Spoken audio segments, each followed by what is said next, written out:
जैसा कि मैंने ब्लैक बोर्ड पे लिख दिया है, इसको आपने ध्यान से सुनना है। तो आज का हमारा टॉपिक जो है वो है समास। तो समास का शाब्दिक अर्थ है संक्षेप। संक्षेप अर्थात छोटा रूप। तो संक्षेप कैसे बोल सकते हैं हम छोटा रूप, इसको आगे ध्यान से देखना है। जब दो या दो से अधिक शब्दों को मिलाकर किसी नए शब्द का निर्माण किया जाता है उसे हम समास कहते हैं। अर्थात दो या दो से अधिक शब्दों के मेल से उत्पन्न विकार को समास कहते हैं। ठीक है। समास में प्राय दो पद होते हैं, पूर्व पद और उत्तर। पूर्व पद पहले वाला पद और उत्तर पद लास्ट का पद। जैसे एग्जांपल के तौर पे राजा का कुमार, तो ये बना राजकुमार बना शब्द, राजकुमार बना, ये राजकुमार बना। तो ये आ गया पूर्व पद और ये आ गया आपका उत्तर पद। आया? ठीक है, सबको समझ में आ गया? तो समास की डेफिनेशन हर बच्चे को पता है क्या है? समास का शाब्दिक अर्थ है संक्षेप या छोटा। ठीक है। और कई बार आप लोग कंफ्यूज हो जाते हैं कि दो या दो से अधिक वर्णों के मेल को क्या कहते हैं, तो उसको संधि कहते हैं, ना कि समास कहते हैं। ठीक है, ये गलतफहमी ना रहे। ठीक है।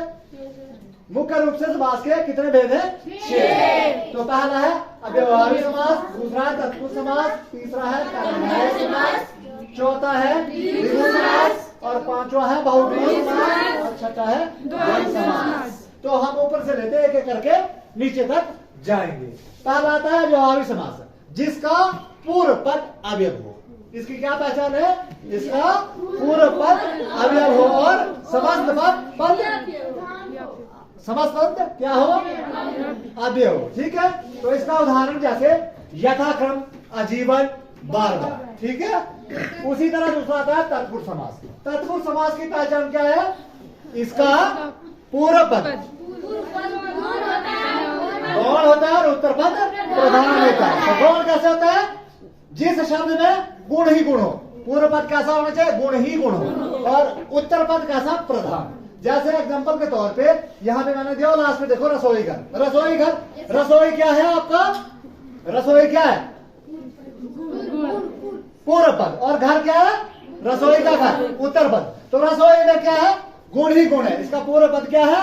गौण। क्योंकि इसकी डेफिनेशन से ही हमें पता लगता है इसका जो पूर्व पद है वो गौण है। ठीक है। तो इसलिए इसका पूर्व पद गौण और उत्तर पद प्रधान कौन है? घर। क्योंकि ये घर के इर्द गिर्द घूम रहे हैं। रसोई जो है घर के अंदर इर्द गिर्द होगा। अगला था इसके पीछे का, देखो राजकुमार, राजा का कुमार। ठीक है। तो राजकुमार का ये हुआ, तो राजा शब्द में क्या है? गुण है। कुमार क्या है?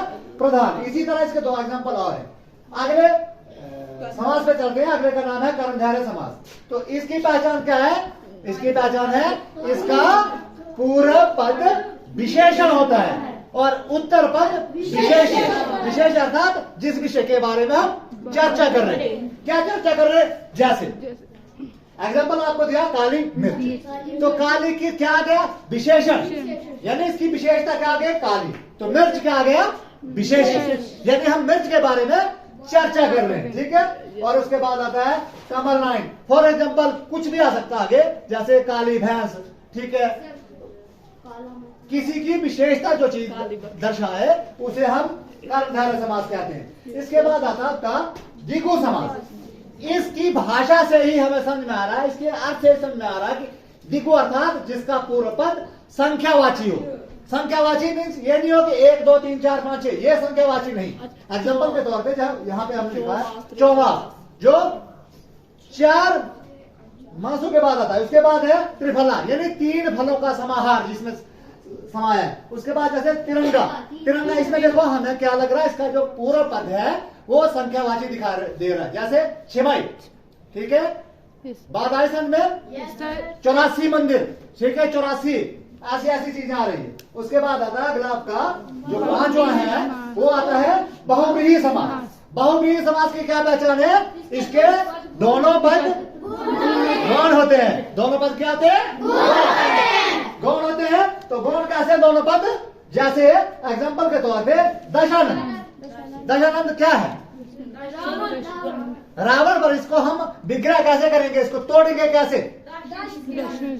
10 है जिसके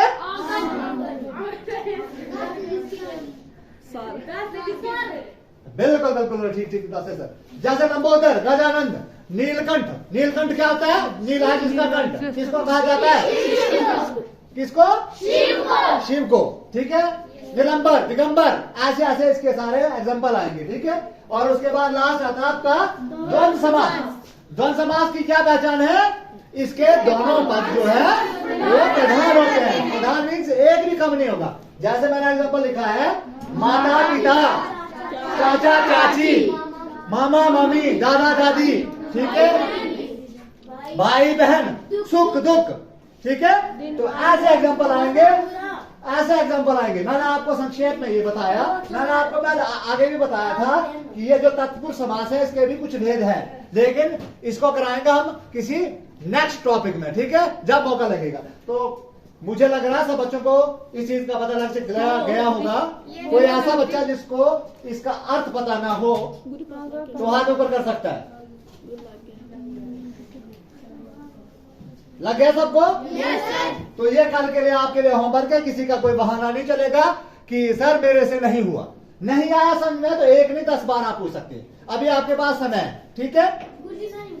हाँ जी, हाँ जी, कोई बात नहीं। कहाँ पे नहीं आया? उठ जा बेटा, शाबाश शाबाश, कोशिश कीजिए। हाँ जी, कहाँ पे नहीं आया समझ में? बता, शाबाश। बहुव्रीहि समास। बहुव्रीहि समास की मैंने आपको पहचान क्या बताई? इसके दोनों पद क्या होने चाहिए? गौण, अर्थात गौण होते दोनों पद जिसमें गुण ही गुण हो। ठीक है। गुण ही गुण कैसे हो? जिसके शब्द में ही गुण हो।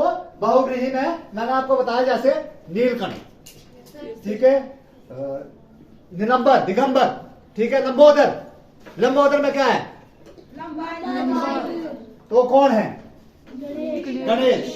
ठीक है। और किसी बच्चे को कोई और ऐसा बच्चा जिसको समझ में ना आया हो